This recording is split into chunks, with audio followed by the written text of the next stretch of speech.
আসসালামু আলাইকুম। বাংলাদেশ বেতার, গোপালগঞ্জ। খবর পড়ছি ফাল্গুন ইশরাত আখি। শরীয়তপুরে নতুন জেলা প্রশাসক হিসেবে নিয়োগ পেয়েছেন বাণিজ্য মন্ত্রণালয়ের উপসচিব তাহসিনা বেগম।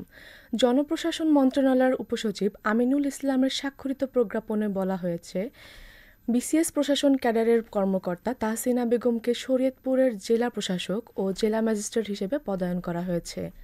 জনস্বার্থে জারিকৃত এ আদেশ তাৎক্ষণিকভাবে কার্যকর হবে। জুলাই অভ্যুত্থানের শহীদদের রুহের মাগফিরাত কামনায় আলোচনা সভা ও দোয়া মাহফিল গতকাল নড়াইল পৌরসভার দুর্গাপুরের সামাজিক সংগঠন উষার আলো সূর্য সংঘের দলীয় কার্যালয়ে অনুষ্ঠিত হয়েছে। উষার আলোর সভাপতি মিনহাজুল ইসলামের সভাপতিত্বে সদর থানা পুলিশের উপপরিদর্শক নয়ন বিশ্বাস, মোহাম্মদ হাবিবুর রহমান, সংগঠনের সাধারণ সম্পাদক সাফায়াতুল্লাহ ও জুলাই যোদ্ধাসহ অনেকে এ সময় উপস্থিত ছিলেন। সভা শেষে জুলাই অভ্যুত্থানে আহত ও শহীদদের আত্মার মাগফিরাত কামনা করে দোয়া মাহফিল অনুষ্ঠিত হয়। ফরিদপুরের মধুখালীতে অবস্থিত ফরিদপুর চিনিকল আখ চাষী কল্যাণ সংস্থার আয়োজনে আখের ন্যায্য মূল্য বৃদ্ধি ও বন্ধ হয়ে যাওয়া চিনিকলগুলো পুনরায় চালুর দাবিতে এক মতবিনিময় সভা অনুষ্ঠিত হয়েছে।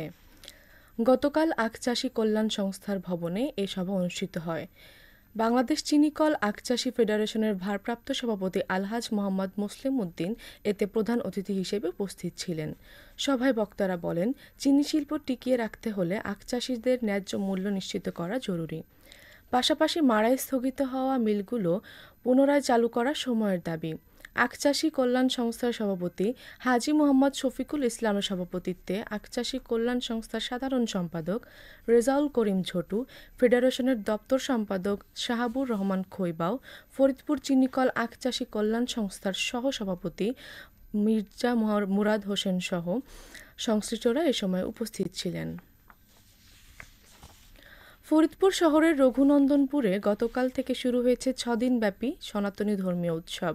এই ধর্মীয় উৎসবের মধ্যে রয়েছে শ্রীমদ্ ভগবত গীতা পাঠ, অখণ্ড তারা ব্রহ্ম, হরিনাম সংকীর্তন, রাধা গোবিন্দের অষ্টকালীন লীলা সংকীর্তন, কুঞ্জভঙ্গ, নগর কীর্তন, মহাপ্রভুর ভোগরাগ, মহাপ্রসাদ বিতরণ ও মহন্ত বিদায়।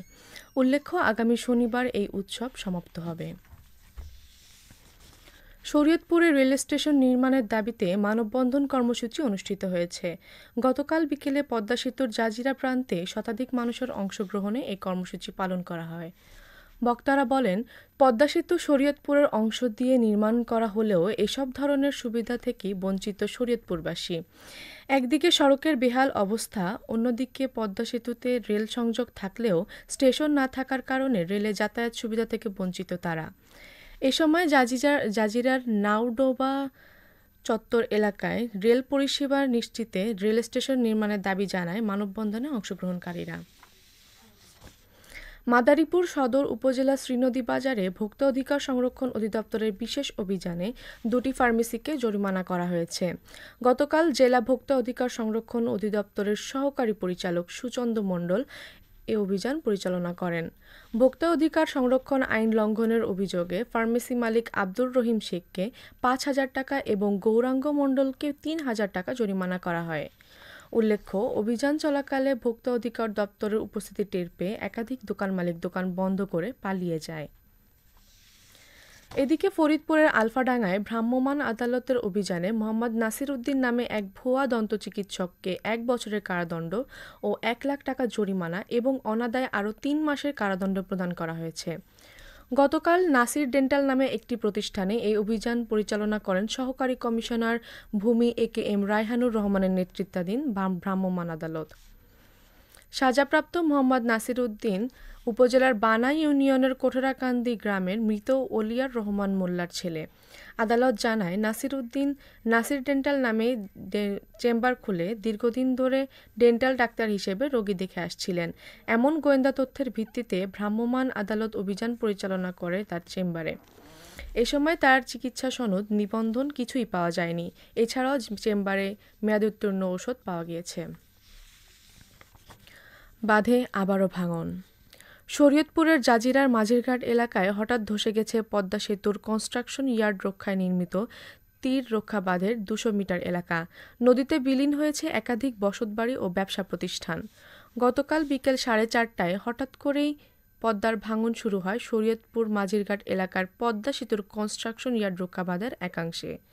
মুহূর্তেই নদীগর্ভে বিলীন হয়ে যায় অন্তত ৬টি বসতঘর ও ১৩টি ব্যবসা প্রতিষ্ঠান।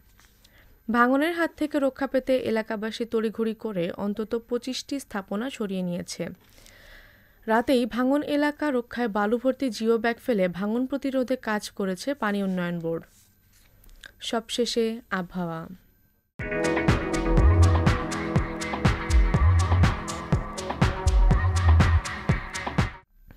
আজ বেলা ১টা পর্যন্ত দেশের অভ্যন্তরীণ নদীবন্দরসমূহের জন্য আবহাওয়ার পূর্বাভাসে বলা হয়েছে, খুলনা, বরিশাল, পটুয়াখালী, নোয়াখালী, কুমিল্লা, চট্টগ্রাম ও কক্সবাজার অঞ্চলসমূহের উপর দিয়ে দক্ষিণ অথবা দক্ষিণ-পূর্ব দিক থেকে ঘন্টায় ৪৫ থেকে ৬০ কিলোমিটার বেগে অস্থায়ীভাবে দমকা অথবা ঝড়ো হাওয়া সহ বৃষ্টি অথবা বজ্রসহ বৃষ্টি হতে পারে।